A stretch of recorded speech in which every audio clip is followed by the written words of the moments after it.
Toute l'équipe d'Ici, vous me disiez toute la vérité, est ravie de vous retrouver pour cette nouvelle saison. Durant 3 décennies, il aura été un des acteurs majeurs de l'échiquier politique au Burkina Faso. À 60 ans, Salif Diallo, président de l'Assemblée nationale, a tiré sa révérence le 19 août dernier à Paris. Sa disparition ne sera pas sans conséquences sur le plan national et même régional. Albert Bourgi, bonjour. Bonjour. Vous avez bien connu Salif Diallo. Il a été de tous les combats politiques ces 3 dernières décennies au Burkina Faso, depuis l'époque de Thomas Sankara. Que faut-il retenir de cet homme? Mais je crois que ce qu'il faut retenir de Salif Diallo, c'est qu'il a été un homme d'ouverture. C'est-à-dire d'ouverture, j'entends par là, certes c'était le Burkina Faso, mais on ne peut pas dire que Salif Diallo était tout simplement intéressé par la vie politique burkinabé. Salif Diallo était ouvert finalement à toute l'Afrique de l'Ouest, ce qui explique qu'il est souvent, finalement, pardonnez-moi l'expression, transité vers d'autres pays d'Afrique de l'Ouest. Notamment le Niger. Le Niger, lorsqu'il s'est trouvé, entre guillemets, en disgrâce, ben, on lui a immédiatement ouvert les portes. Et il a été, jusqu'à d'ailleurs, exercer des fonctions importantes. Il était le conseiller du président Issoufou. Bien sûr, auprès du président Issoufou. J'ajouterai en plus de ça que Salif Diallo est, comment dirais-je, lié à une grande partie du personnel politique africain aujourd'hui, et en particulier le personnel politique qui s'est installé ces dernières années, notamment dans le courant politique électoral qui s'est installé à partir des années 90, fin des années 80, début des années 90. Et Salif Diallo avait cette particularité, c'est de ne pas avoir, dans un premier temps au moins, voulu véritablement avoir des fonctions dans son pays. Il a fallu quasiment lui C'était l'homme de l'ombre. C'était l'homme de l'ombre. Mais je crois que l'homme de l'ombre, pas du côté, pas de tout au moins la traduction que l'on peut donner de quelqu'un de mystérieux et autres, l'homme de l'ombre, c'est-à-dire qu'il avait certes des fonctions, mais ses activités politiques elles-mêmes dépassaient largement. Il ne voulait pas occuper le devant de la scène. Il ne voulait pas occuper le devant de la scène, et il était un peu le missi dominici sans que les intéressés, les chefs d'État, le lui demandent. Il était là, au fond, pour s'assurer que, ma foi, les choses se passent bien, certes dans son pays, et également attaché à la démocratie, pas oublier. D'ailleurs, c'est lui le premier qui a dénoncé la conduite de la révolution par Thomas Sankara et qui a poussé Blaise Compaoré à la rupture. Qui a poussé Blaise Compaoré à la rupture, c'est peut-être, j'ai envie de dire, c'est le côté un petit peu ambigu, je dirais pas ambigu, de Salif Diallo. Quel a été le rôle qu'il a joué? Bien évidemment, lui a suivi Blaise Compaoré dans son, comment dirais-je, sa bataille avec Thomas Sankara. Il avait choisi son camp. Oui, il avait choisi son camp, mais on le lui a souvent reproché. On se demandait pourquoi, justement, il avait pris ce parti et pourquoi il avait, d'une certaine manière, enfoncé le clou et poussé peut-être Blaise Compaoré jusqu'à, finalement, on sait très bien comment ça s'est passé quelques années plus tard. Thomas Sankara. L'assassinat de Thomas Sankara. Autant Salif Diallo, aujourd'hui, a quand même une image d'un homme politique intègre et tout. Il y a des interrogations qui le concernent, notamment le rôle qu'il a pu jouer auprès de Blaise Compaoré dans ses rapports, notamment avec Sankara. C'est aussi lui qui est à l'origine de la création du parti politique de Blaise Compaoré, le CDP, qui est une fusion de 13 partis, c'était en 1996. Mais c'est également lui qui est à la tête de la fronde des 75 membres du bureau politique en 2014. Ah oui, on en a souvent parlé dans les émissions ici, chez vous, Denise, à savoir que, comment dirais-je, Salif Diallo, même si son nom n'a pas été souvent prononcé, a été le moteur, en quelque sorte, de cette, comment dirais-je, cette bataille contre le mandat de trop que voulait véritablement conquérir Blaise Compaoré.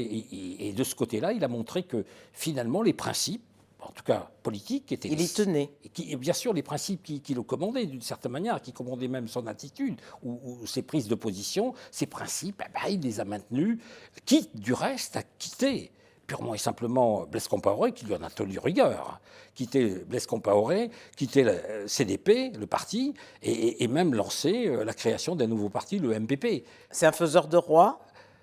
C'est ce qu'on dit, faiseur de roi. Je ne dirais pas faiseur de roi, mais c'était quelqu'un qui avait l'oreille d'un certain nombre d'hommes politiques d'Afrique de l'Ouest. Non seulement l'oreille. Non, un faiseur de roi au plan national. Oui, mais on On a même dit qu'il était faiseur de roi en dehors de chez lui au Burkina, qu'il a pu aider, etc. Faiseur de roi, je ne crois pas que ce soit un faiseur de roi.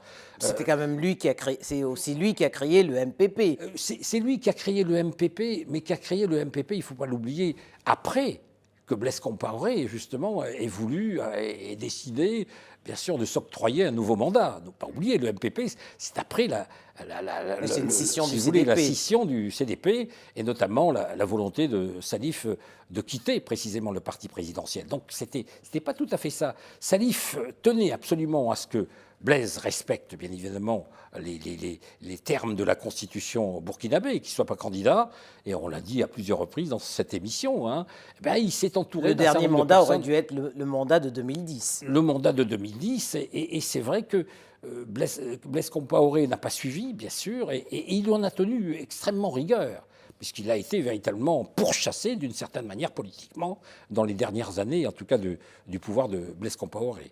Salif était également un homme de réseau. Oui. En 1998, pardon, il permet l'exfiltration des islamistes de Folembray, Oui, de Folembray. Au Burkina Faso. Oui. Mais c'était aussi un homme de réseau très proche de Kadhafi. Oui, un homme de réseau, sans doute, dans le cas des expulsés de Folembray, comme on dit, il a en quelque sorte été le trait d'union entre Blaise Compaoré et les autorités françaises. Les autorités françaises. Et l'Algérie. Et l'Algérie, bien évidemment. Les autorités françaises se disant, au fond, c'est l'homme qu'il faut, capable en tout cas de pouvoir mener à bon terme, en quelque sorte, cette opération. C'est vrai. Dire que Kadhafi, c'était plus que Kadhafi. Je crois que Salif était un peu le missi dominici de Blaise Compaoré. C'est lui qui a été le Mais au fond, contact. qui était le vrai stratège? Salif, Diallo ou Blaise Compaoré? Moi, je pense que Blaise Compaoré n'a jamais été un stratège politique. Blaise Compaoré a été un opportuniste politique, pardonnez-moi l'expression. Il a véritablement cherché à conserver le pouvoir.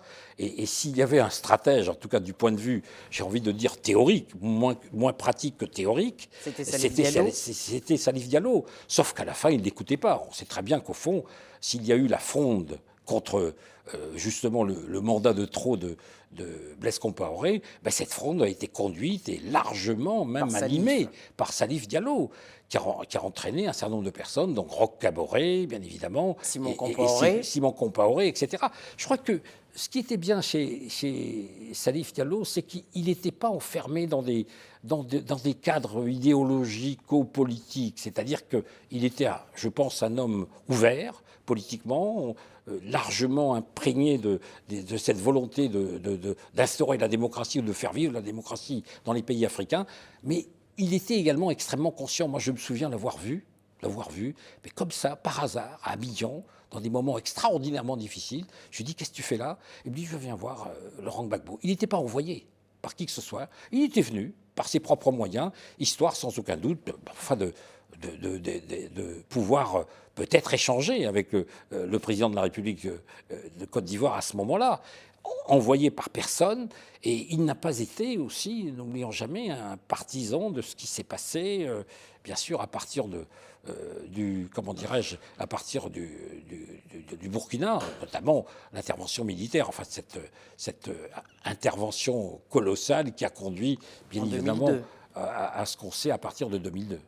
Alors, nul n'est remplaçable, mais comment se fera la redistribution des cartes au niveau de l'État? D'abord, parce que c'est un trio qui a remporté l'élection de 2015, Salif, Roch Kaboré, l'actuel président, et Simon Compaoré, le ministre de l'Intérieur. Et puis au niveau du parti, que deviendra le MPP sans Salif Diallo? Mais je crois que c'est vrai que Salif Diallo était un animateur politique. C'était lui qui animait véritablement la formation politique, la nouvelle formation politique, qui en était en quelque sorte le cœur et peut-être le moteur sur le plan idéologique. C'est vrai.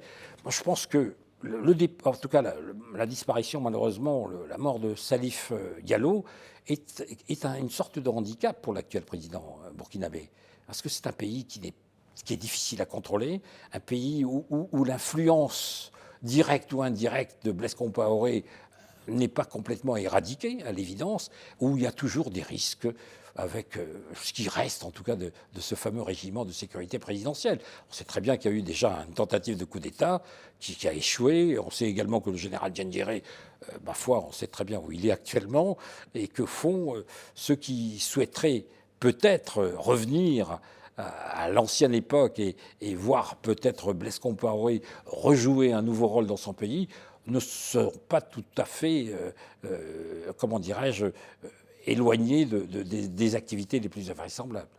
Un dernier mot, Albert Bourgi. On a dit Blaise Compaoré très affecté par la disparition de Salif Diallo, qui a été quand même pendant plus de 2 décennies son fidèle collaborateur. Il a été son fidèle collaborateur, Denise, mais n'oublions pas qu'il l'a mis au placard aussi. Il l'a envoyé, comment dirais-je, occuper une ambassade en Autriche. Je ne savais pas que Salif était un amateur d'opéra et de grande musique classique. Simplement, c'était une façon de l'éloigner le plus loin possible.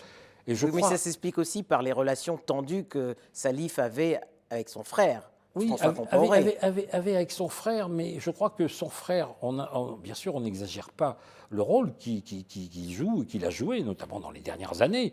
Mais pour autant, Blaise Compaoré s'abritait souvent derrière son frère en disant c'est pas moi, je te garde mon amitié, Salif, tu es un ami, etc. Moi, je voudrais juste dire un dernier mot, puisqu'on parle de Salif, c'est que Salif a toujours été, on en a parlé, bien sûr, c'est au Burkina qu'il a joué le rôle direct, le plus important. Il a été quand même pendant un temps de disgrâce chez lui, chez le président nigérien. Il a été à ses côtés. Et puis, il n'a jamais rompu les relations avec ce qu'il considérait comme les présidents imprégnés de démocratie. Je pense à Alpha Condé en Guinée. Je pense bien évidemment à Issoufou, mais aussi à Ibrahim Boubacar Keïta au Mali. Donc, c'était un point de jonction, un lien extrêmement fort entre les présidents qui suivaient une ligne politique qui n'était pas nécessairement une ligne politique conforme à ce qu'on peut imaginer, en tout cas en Afrique subsaharienne. Albert Bourgi, merci. Merci.